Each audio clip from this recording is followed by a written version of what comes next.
And good morning, everybody. I'm joined by the Chief Medical Officer of Australia, Professor Paul Kelly, and we're providing an update on the latest information and actions in relation to the latest variant of concern, the Omicron variant, and we will work our way through the questions at midday. I apologise. So the first thing is that, as we said on the weekend, Australia is one of the best prepared countries in the world. We have always assumed, and Paul has said on many occasions, as has Brendan Murphy, that there will continue to be variations and variants. And that is exactly what we're seeing, but it's also exactly what we have prepared for as a nation. In particular, we are one of the most highly vaccinated societies in the world at now 92.3%, 86.8% second doses. Children, 12 to 15, and now at over three quarters at 75.7%. And for our 60 plus, so everybody 60 and over, the country is now at an extraordinary 98.9%. So our 70 plus, we're already at 99%, but now everybody 60 plus is at that level.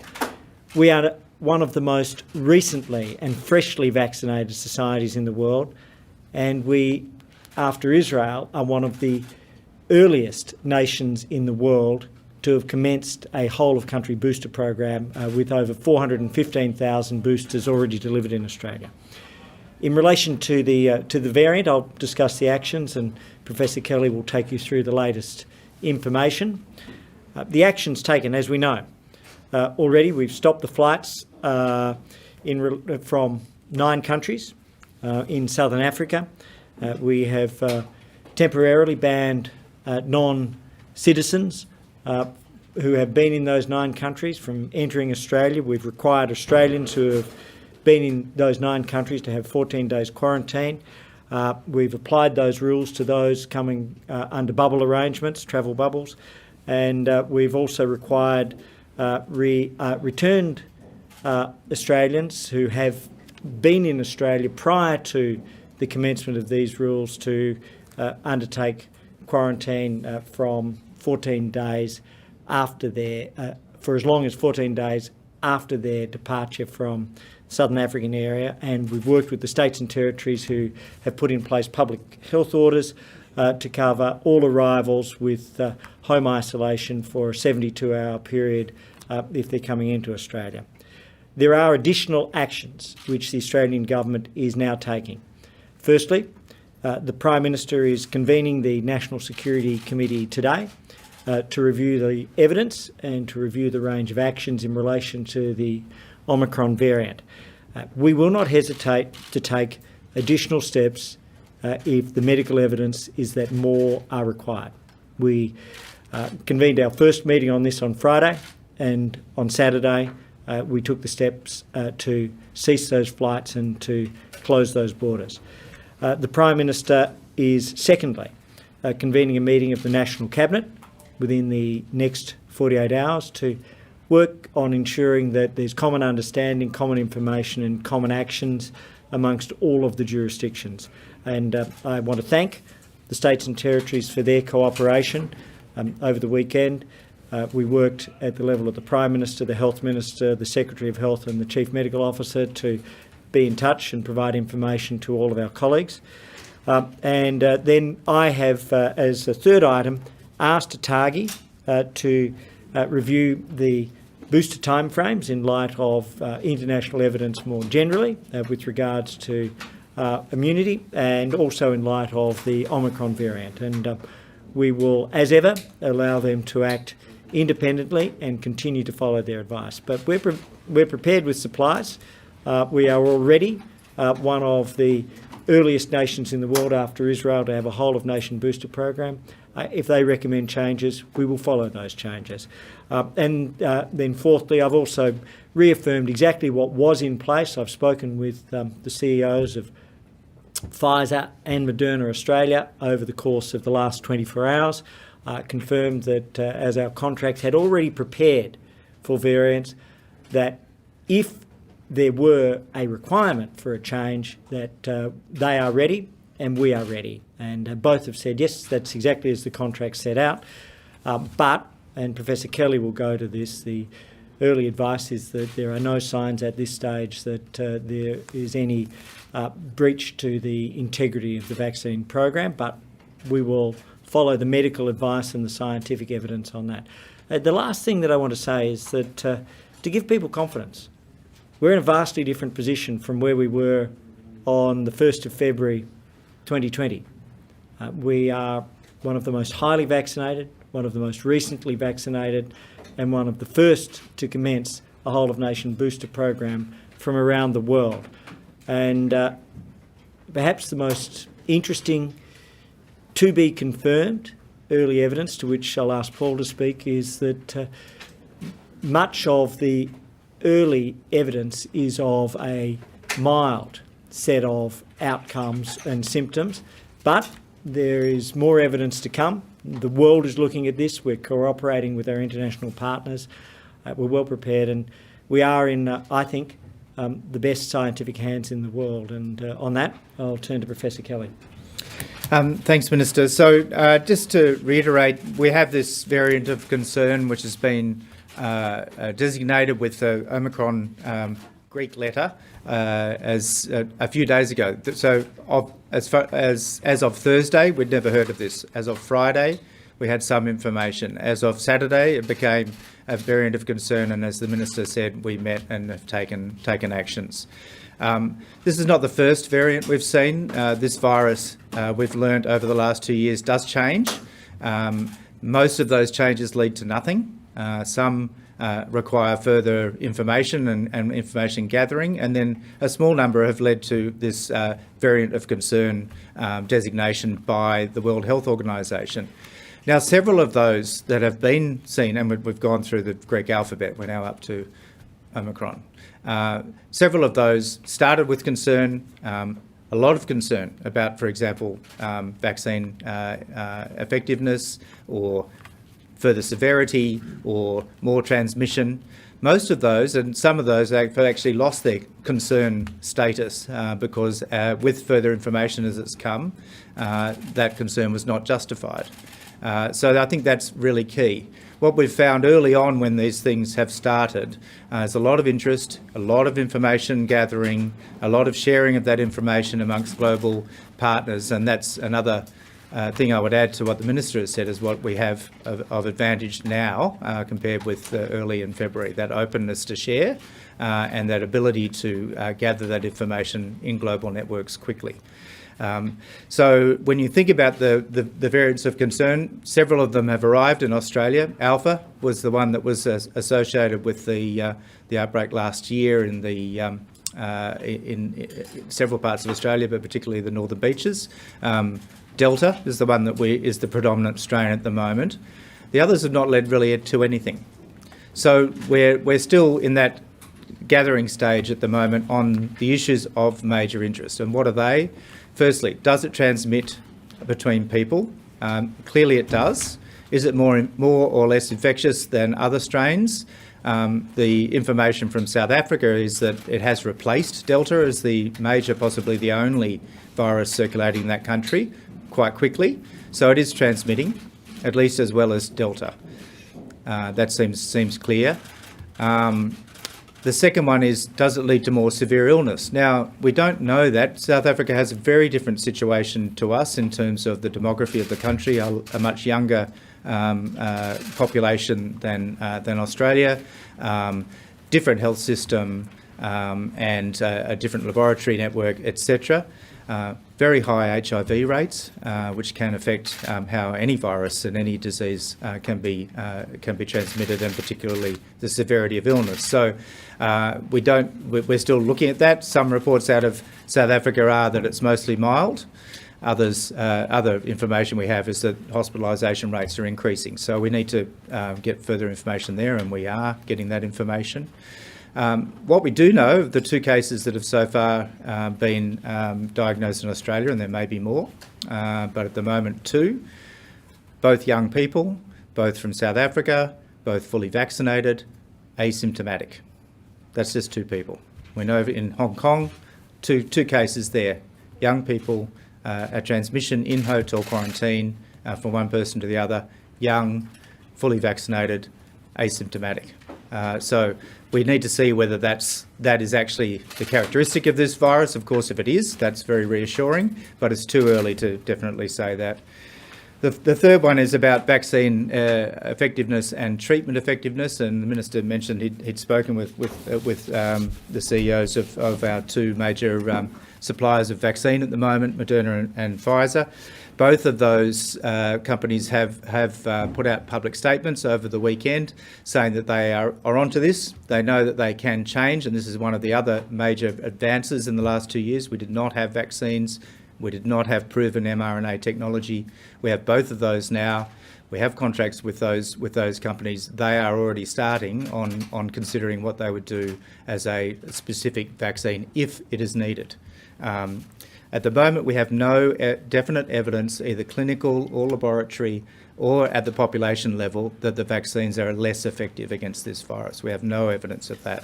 And Pfizer and Moderna can move quickly, if that was to come to pass, to make a specific vaccine. That's a major advantage. GSK that supplies sotrovimab, which is one of our treatments that is now being used and pre-purchased in Australia, being supplied from the National Medical Stockpile. GSK report that they designed that antibody, that specific antibody, for exactly this purpose. So it would cover more than what was circulating at the time. So they're confident that will not be affected, but they'll continue to look at that over time. Just one other thing before I pass to questions would be, I'll pass back to the Minister, is that we are very well connected internationally. We're getting information directly from the World Health Organisation, but other countries. Professor Michael Kidd, the Deputy Chief Medical Officer, is in close contact with his South African colleagues in the General Practice Network. Myself and Dr. Sonia Bennett, one of the other deputies, spoke directly with Israel Ministry of Health yesterday and got their thoughts. Very useful and helpful to hear what they were doing, and we have other meetings planned through the AHPPC, the TGA, and ATAGI. There are international networks working through that to get as much information as we can about this virus as quickly as we can, and to answer those three crucial questions. Thank you. I'll start with Rachel and then I'll work across. Thanks, Minister. Already this new variant's been detected in several countries outside of Southern Africa. Are our current travel restrictions a bit pointless considering the spread outside of that region? And on the booster ATAGI question, are they looking at maybe bringing it down to 4 months after you're fully vaccinated for a booster? Sure. So two things very briefly. One, in terms of the travel restrictions. We take the medical advice and we act on it. It's as simple as that. And so there's continuous review. That's the job of Professor Kelly, and he works with the CDNA, the Communicable Diseases Network, with the AHPPC and with the Australian National Incident Centre, as well as our international partners. And pretty simple. If further actions are required, further actions will be taken. Tom? Professor, you've mentioned we've been through this process with several... Sorry, on the ATAGI question. Oh, sorry. So we asked them just to review, and if they provide advice that there is a change that's required, then we'll take it. I wouldn't speculate on any timeframes. We've given them an open brief. Professor, you mentioned we've been through this with several variants previously. How much time do you expect it will take before we have an understanding of the severity question? So that's a tricky one. It relates to the previous question about where the virus is. We know that there are several hundred either confirmed or suspected cases that have been gone through that genomic analysis in South Africa. We know that there are one or two confirmed cases from surrounding countries. There are handfuls of cases from parts of Europe and so forth, very small numbers at the moment. So I think, and what we know so far is the mildness of those that have travelled to other countries. So it will only be when we have larger numbers that we can make that assessment. Just in regards to the UK vaccine swap, we're obviously giving 4 million vaccines back to the UK by the end of the year. Given we've been repeatedly told that if developing nations don't get access to vaccines and don't get their rates up, mutations will happen, would you prefer to see those vaccines to the UK go somewhere else? And are you talking with the UK government about potentially giving those vaccines somewhere else? The UK re-swap has been completed, I understand, on my understanding, on the latest advice, but let me get back to you on that. We've provided already 9.2 million vaccines. We have a commitment to 60 million vaccines. We work through COVAX, which is providing vaccines internationally. And then, of course, my understanding is there's been strong supply to South Africa, but that's a matter for that country and others to talk about their particular circumstances. Josh? Minister, just follow up Tom's question a little bit. Maybe for the Professor, actually. What specifically has you worried about this variant? As you've mentioned, we've had other variants before that haven't really taken hold, but we've also not had this sort of response to some of the other variants that we've had here in Australia. What particularly has you worried? Is it potential for increased transmissibility, or is this one of these ones where we just don't know yet? It's the uncertainty principle, and we're being safe rather than sorry. I think it's the latter, what you've said there. We know, what we do know absolutely, and this is another thing that's changed in the last 2 years, is an ability to find and describe the genome of the virus very quickly, and then to translate that into a model which demonstrates how different it might be compared with other previous viruses. Just to be very clear, this is still SARS-CoV-2. It's not a new virus. It is a change of that particular virus, and we know how to deal with that one, and we know how to deal with respiratory viruses.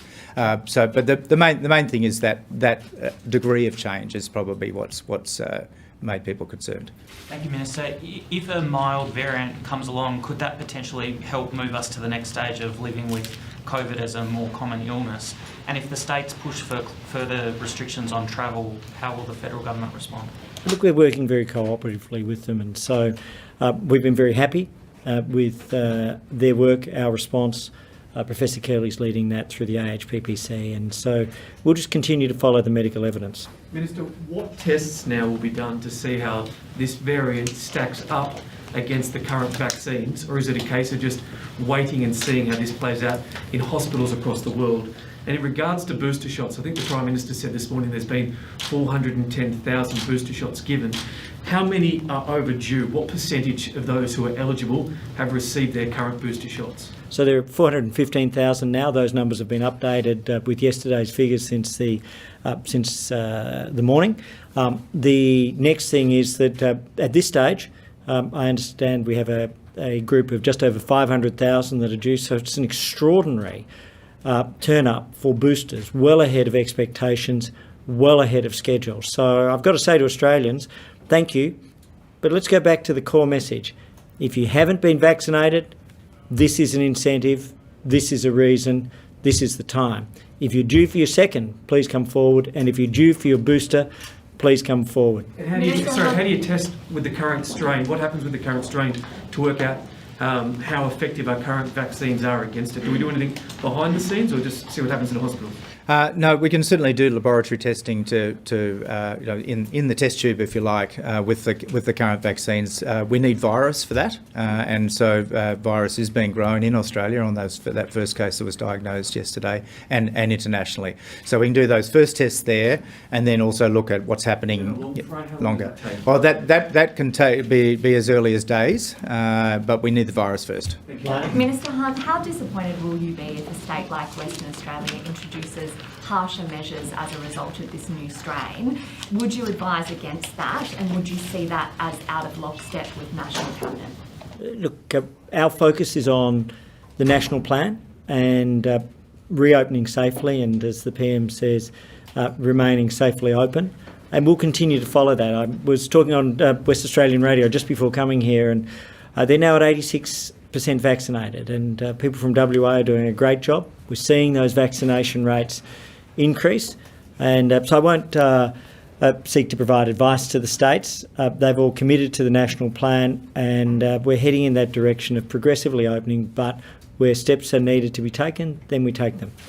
Thank you. Professor Kelly, I just wanted to ask you about hotel quarantine and overall quarantine arrangements. What's your advice to the federal government? How would you like to see state and territory leaders respond to this? And if I may, also, this variant has had a lot of media attention. It would no doubt be causing a bit of anxiety and concern for people watching at home. What's your advice to Australians that might be feeling a bit scared about this?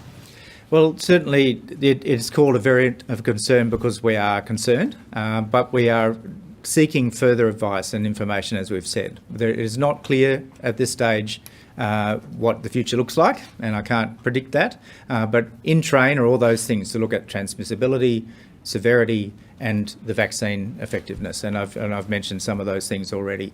So alert, not alarmed, is the first component of that. And the first part of your question, sorry, was the hotel quarantine. Yeah. So that's the matter of the discussions that we've had over the weekend. We've been meeting daily at AHPPC. There's those discussions are happening there, which will be advice to the two meetings that the minister's already mentioned. 72 hours enough, what New South Wales has imposed for... So the 72 hours was along that same line of let's do something and wait and see what else we can find out during that period.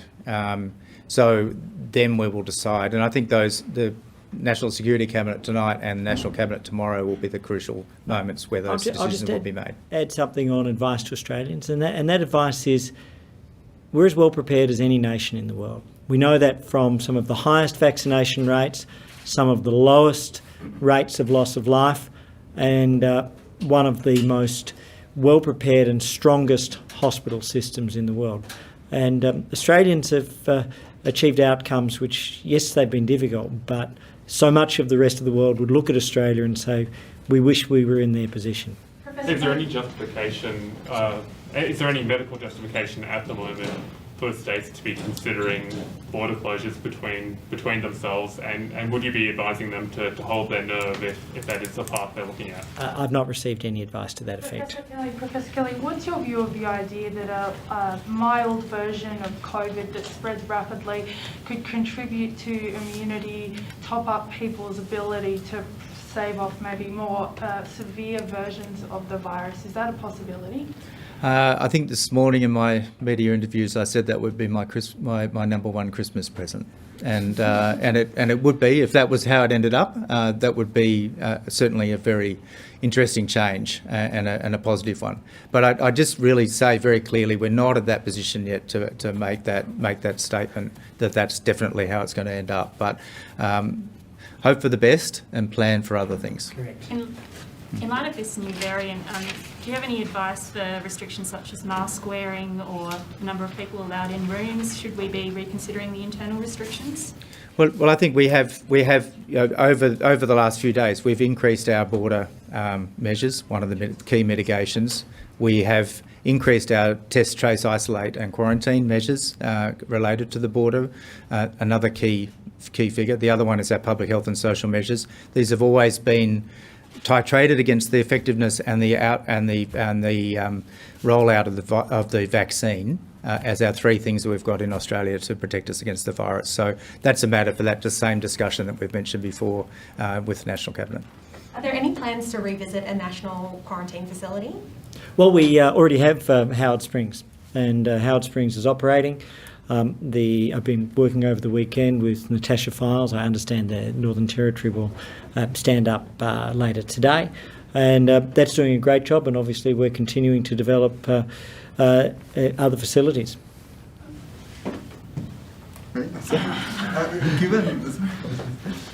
Given Australia's vaccination rate, Minister, you said that Australia is probably one of the best countries prepared on that.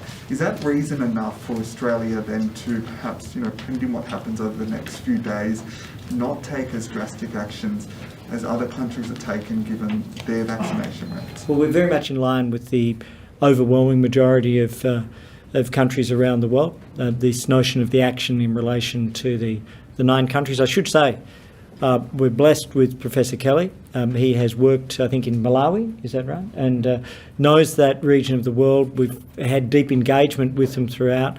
So we're not just prepared in terms of our vaccination rates, but we're prepared in terms of our hospitals.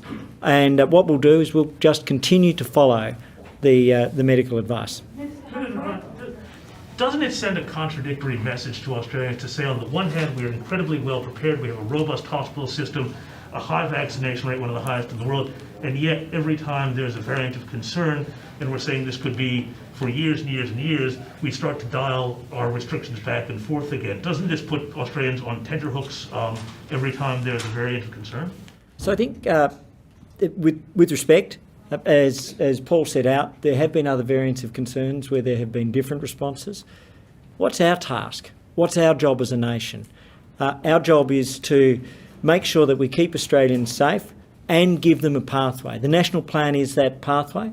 National Plan always contemplated, as did our vaccine contracts, as did our system design, that we would need to respond to a disease which by its nature would have not just variants but variations. I think the AusTracker database has almost 30,000 different variation sequences that have been logged. And so that's the nature of this disease, and where we have to make changes, then we do. But we have a clear direction. Vaccinations up, progressively restrictions down. Those directions remain constant. Minister Hunt, there are lots of Australians overseas right now who are contemplating coming home for Christmas. They're probably watching with concern what's happening around the world. I know there's a lot that needs to happen over the next sort of 24 to 48 hours, but would you recommend to people who are considering coming home for Christmas to actually get on a plane sooner rather than later? Sure. No, there's no change in our travel advice other than for the 9 countries in Southern Africa. We have put in place a level 4 do not travel advice with relation to those countries. So obviously people who are in those areas would need to revise their current plans. But we are encouraging Australians who've been there to leave and return if that fits their plans, but they would have to go into 14 days quarantine. Minister, Claire? where is the government at with the approach to market on domestic mRNA facility, and what role could that play in combating future variants? Sure. So firstly, I would leave that to Minister Taylor, but he's just going through the process of finalising a shortlist. Secondly, we've already shown we can manufacture vaccines here in Australia. We are one of the few countries to have adapted, but we've been able to do that, and we've done that with the AstraZeneca production, and we've gone to market because we would like Australia to have the capacity to be one of the very few countries in the world to manufacture mRNA vaccines, whether it's for coronavirus or for other areas. So there's been a very strong response, and Minister Taylor, I think, will be in a position to make a statement on that very shortly. I will have to finish on that. I want to thank everybody, and just to remind Australians that we are vastly better prepared than the overwhelming majority of the world. And I say that with great respect to the immense work that's been done globally. One of the highest vaccination rates, one of the most recently vaccinated countries, one of the first whole-of-nation booster programs after Israel, and a hospital system which is well prepared. And there are some heartening signs about what may turn out to be mild symptoms. The coming weeks will show that. But as we approach Christmas, know that of all the countries in the world, Australia is as well prepared as anybody. Thank you very much.